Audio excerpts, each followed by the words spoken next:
sure. 1 second,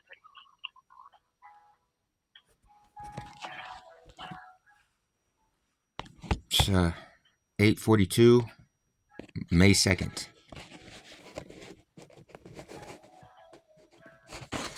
For holding. How can I help you? Hi, good morning. Who am I speaking with? My name is Caitlin. Hi, Caitlin. My name's Aaron Fanning. I've been trying to... I haven't gotten any responsive correspondence, but I've definitely been trying to keep Manu and the rest of the Board of Supervisors aware of what's going on in your county and the liabilities that are being incurred. So I'm the party that keeps showing you guys that, you guys for some reason think it's acceptable that James Dyer is religiously obstructing me from federally mandated HIPAA grievances. I also showed you guys that, the supervisor for the social worker there in Santa Cruz County who's made perjured declarations on police reports claiming she was my social worker, obstructing the terroristic threats that I had been receiving and causing them to escalate to now challenging to either kill myself or be ready to be in prison for the rest of my life with a dick in my ass.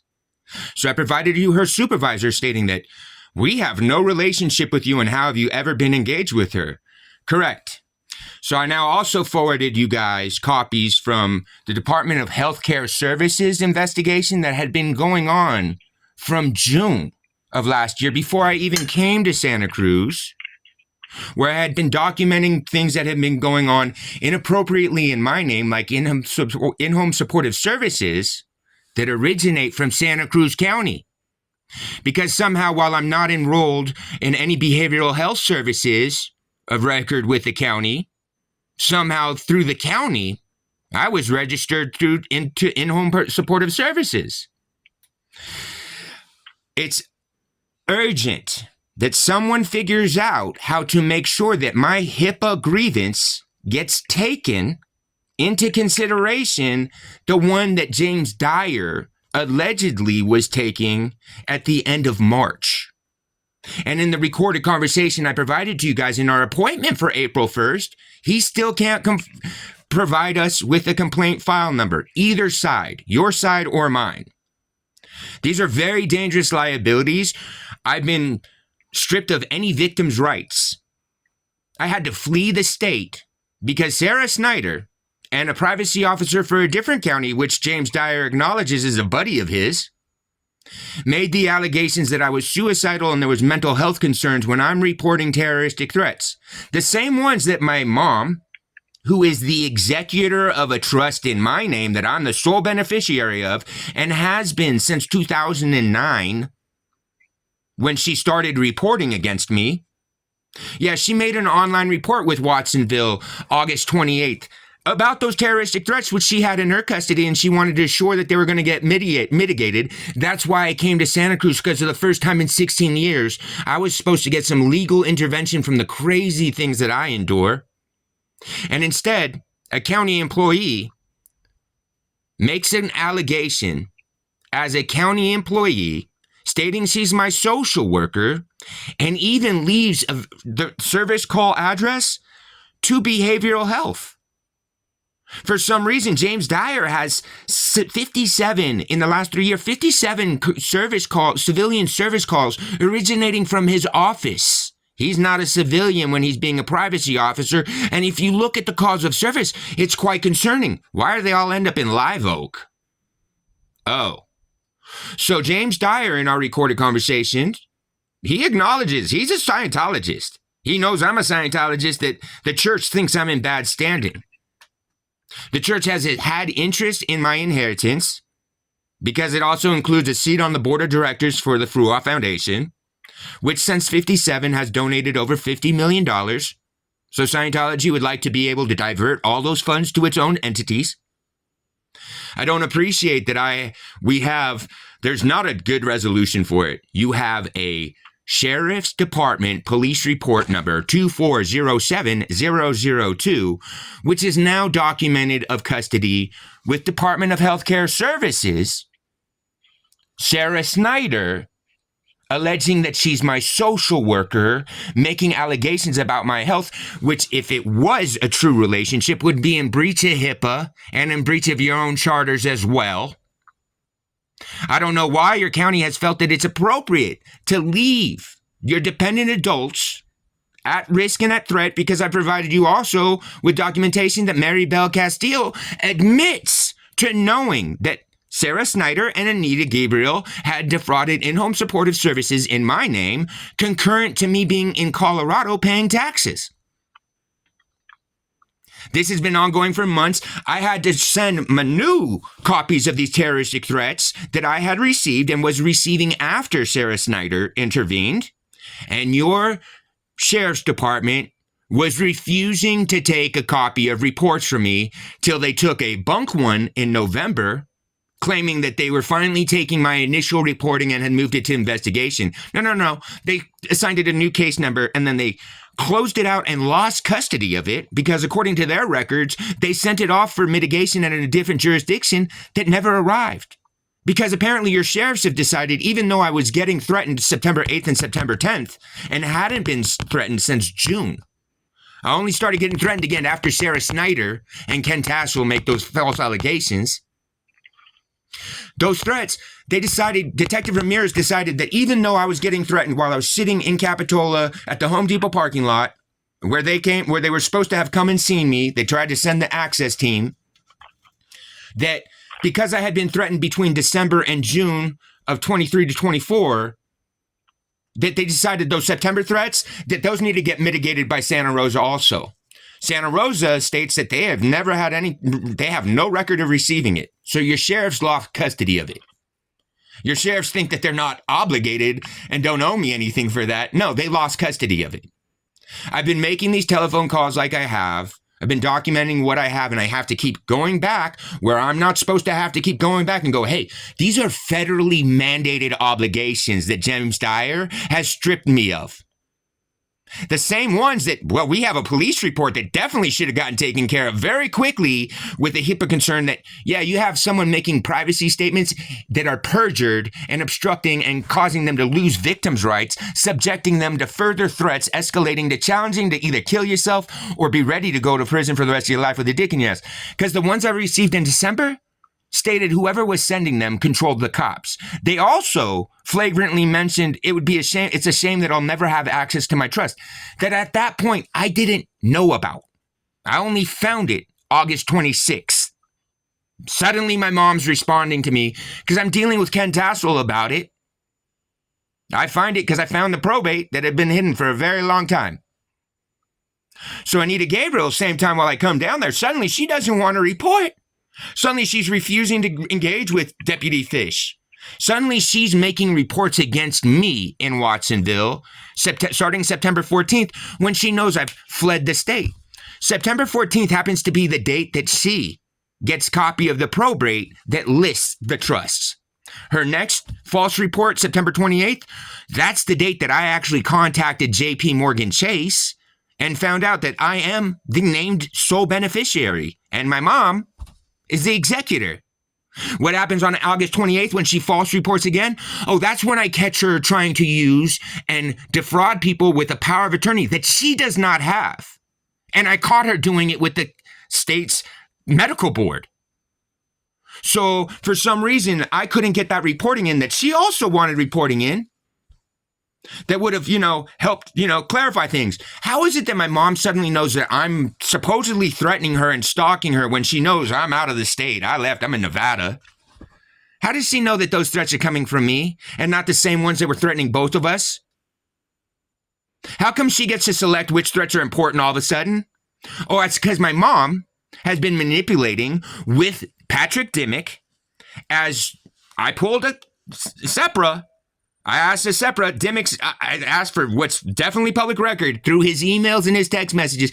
How many times does my legal name appear in my mom's? You guys obstructed that SEPRA, saying that you don't have those records? Oh, you have them. The November 2020 exchanges between Dimmick, my mother, and me are disturbing because she admits to having false reported all the way back in 2010, and that she should have given him copies of the retainers that she forged in my name then, that he had gone to her house to get copies of. And instead, she had lied to him, made all kinds of excuses, and then suddenly she's being victimized by me. She also admits to him that she had, for a year, been in violation of our last restraining order, including somehow facilitating my childhood abusive stepfather to somehow try to accept service in my name and dispossess me of a second home, because she did that in 2010. And in those conversations, she states that she had provided my ex-stepfather all these legal documentations to resolve all the fraud and forgery and harm that I had incurred, because she somehow trusted him and didn't go and talk to officers. Also, that happened the last time I got threatened in June of 24. Just so happens to be the same time, apparently, my mom told me September 3rd when I was coming down there, that, oh, just so you're aware, I want to be honest with you. I got a letter in June, and it had a DMV paperwork, and it asked me to sign a release of interest in your vehicle. I'm like, what the fuck are you talking about? Yeah, so she tells me that she thought I was dead, and she was so concerned, and she saw that my car was in custody somewhere, so she signed the release and interest in the title. I was like, first of all, my car's not titled in California. My car's titled in Colorado in my name. There's no way you can do that. Then secondly, why would you think that it's your place to dispossess me of my estate if I was dead? Why wouldn't you go to an officer to find out if I was dead? Same time I got the last threat. Kind of funny, Sarah Snyder has been able to obstruct legal reporting. She did it the whole time I was there because, well, we know that there's the recorded conversation September 28th, 2020, when she was supposedly taking an intake for Adult Protective Services, assured that she was going to transfer my Section 8 voucher, so you guys have owed me an apartment since then as well, and that she was going to get me social workers to intervene. What ended up happening is my identity reflected like I was back in Los Angeles attacking social workers in the streets from encampments. That was facilitated by Sarah Snyder. And then Sarah Snyder and Adult Protective Services and your whole departments there refused to engage with me while I was stuck there through July of 21. I lasted a whole year without getting any intervention. And instead, my mom started making all kinds of allegations against me, and they were going for competence against me. What are we doing about the fact that my mom and I had to somehow abandon my apartment in Los Angeles? See, my mom was listed in that landlord dispute the day after our restraining orders ended. While she's claiming she has some power of attorney, she was listed as an associate of my landlord. That's how she ended up with that copy of a durable power of attorney that was terminated. My mom, while she's listed as an associate of my landlord, decides that it's appropriate to abandon my home in Los Angeles in December, months after Sarah Snyder failed to transfer my voucher or make sure that there was intervention, and instead, I was stuck and being subjected to the custody, extortedly, of my mom, who used to have restraining orders and extorted herself into the position of having a durable power of attorney because she's listed concurrently as an associate of my landlord, which is super conflicting, which would mean she's in conflict of her own interests, having power of attorney for me, defrauding more laws. So what is in the conversation with me and Ken Tassel and James Dyer is the fact that, no, we acknowledge, and it's acknowledged, both of my parents had me in the Church of Scientology as staff members. My father's extremely high with advanced org still. He's a case supervisor. That dude is the guy that monitors everybody's, admissions and all of their overts and all of that. My dad's crazy. Very high up there. My stepmother used to be executive director of Tom and Katie Holmes' household, while my little sister was Surrey Cruz's companion, because we don't do nannies. You're a fully responsible being as you're born. So she had a 25-year-old, my little sister, as her paid companion and equal. I am in Scientology. I don't mess with behavioral health for this reason, because they can play these types of dangerous games. For some reason, we're still at the point where I keep contacting your county trying to indicate, guys, I let you guys see a very light demonstration of, hey, I can file torts. I'm really not interested in this shit. I don't care about this. I want to go on with my life. I don't want to be forced to make this the center of my life. I gave you guys an example of the James Dyer tort, and that fool contacted me back twice, asking to clarify my SEPRA before he takes his federally mandated HIPAA grievance. So he compounded that first tort. please understand, every contact that I've had going, hey, you guys really need to resolve this federally mandated obligation. The same one that, Department of Healthcare Services has responded to me, and I provided you guys copies that, yeah, no, this is being attached to your other reporting. If there's anything else, we'll contact you if we have any questions. And they have contacted me, and we've engaged because clearly something's wrong. I have supervisors for your own HIM-NORM supported services stating that they have no relationship with me. But your cops, because they get all hot and excited thinking that they can deal with paperwork because someone breached HIPAA, they think they can go ahead and run with that and make the allegations that I'm mentally ill or incompetent or whatever they think. Please understand who's incurring the liability, not me. I'm furious that I'm in this position. I didn't want to have to send Manu those threats and be like, yo, is this appropriate? Should you be incurring these? Because you're actually paid to deal with the public's fucking problems and burdens. I'm not. Those threats that I'm dealing with, those aren't my problem. Those are someone else's legal fucking problem. I just happen to be victimized by it, and that's why you're supposed to be able to go to law enforcement, hey, let me get this on a report. So now, when I do know who the fuck's sending them, I can go handle it because I'll be able to defend myself. Instead of, there's no record of these threats, and what are you doing kicking in someone's door? Well, I don't really like people threatening my life or my mother's life, and I don't take kindly to people, trying to make inclinations they're going to rape me while I'm sleeping, that they're watching me sleep. It's crazy. So yeah, appropriately, when I sent it to Manu, my intention to send it to Manu was because, well, Manu's instant reaction to seeing any member of the public receiving those threats appropriately should have been to go right to the fucking sheriff's department and go, yo, is this being mitigated? And instead, we documented when I sent them to Manu, and then we document when they claim to have taken the report and lost the complaint, leaving me victimized. So we need to have, your board of supervisors need to figure out how you're going to mitigate and rectify being stripped of my victim's rights for a federally mandated HIPAA grievance. It's super easy to resolve. The only problem is that you have James Dyer, who has created these insane liabilities for you. And that, well, we do know that James Dyer is the party appointed by the county to take those because it's very, very serious.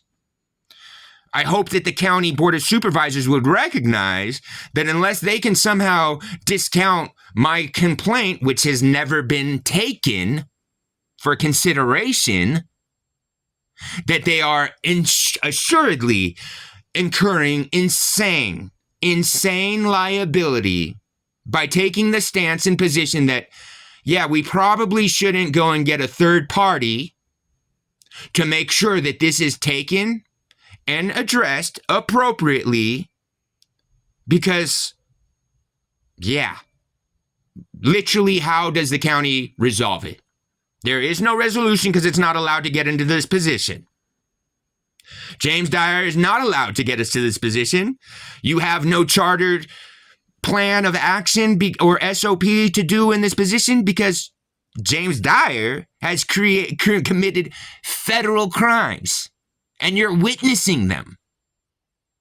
It's not like, oh, whoopsie, I forgot to do that. James Dyer gets $160K a year to handle these very rare and very once in a while cases where it gets to the point of what we have to actually mitigate things. And you have the problem that, the person that's supposed to be mitigating things is caught knowingly threatening me. How do I mean by that? Well, because even in the recorded conversations, he states that, I'm going to go talk to Sarah Snyder. I'm all, what do you think you're going to go talk to Sarah Snyder? No, we need to initiate this complaint. I can talk to Sarah Snyder about you. No, you can't talk to her about me. You can't talk to her about anything about me. I can talk to her as long as I don't talk about your privacy rights. No, James Dyer, you're a privacy officer. My name has zero business falling out of your mouth.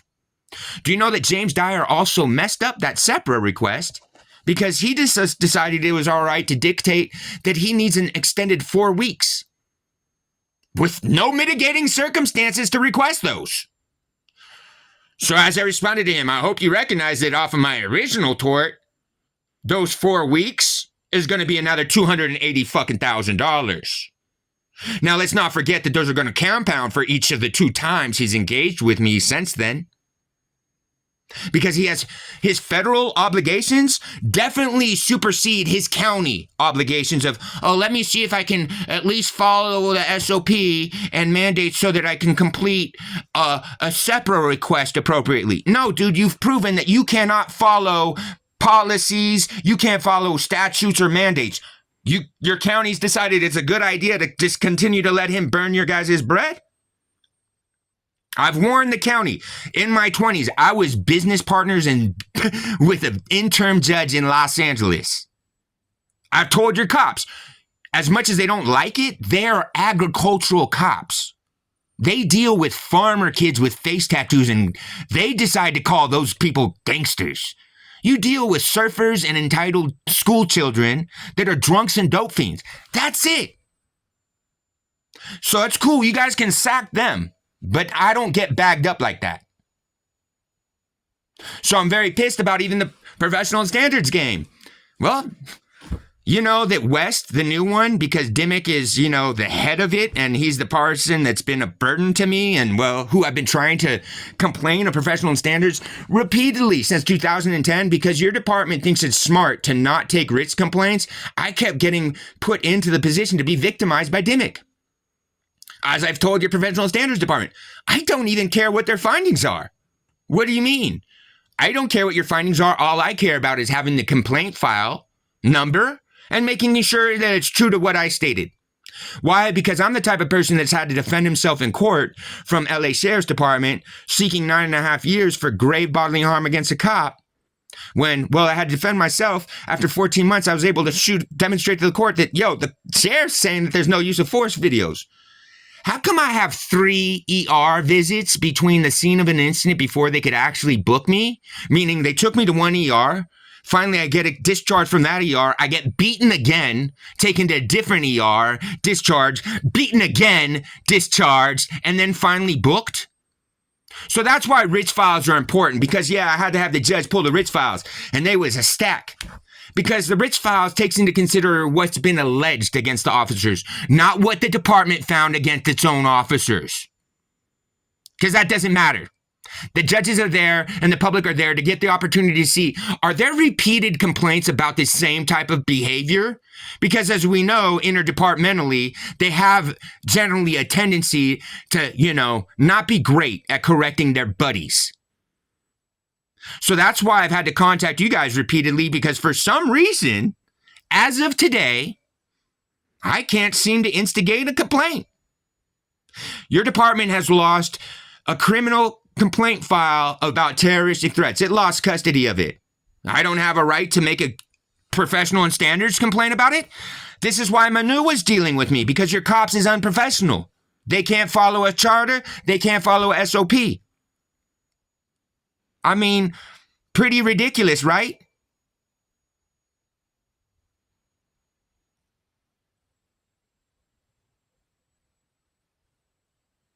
Cool. Do you want to leave a message as your number for Supervisor Koenig? Yeah, for sure. My number. And again, 1,000%, I want to be accountable here. I don't think these conversations are cool. I don't think it's appropriate that you should have to endure any of this. I don't think it's justified.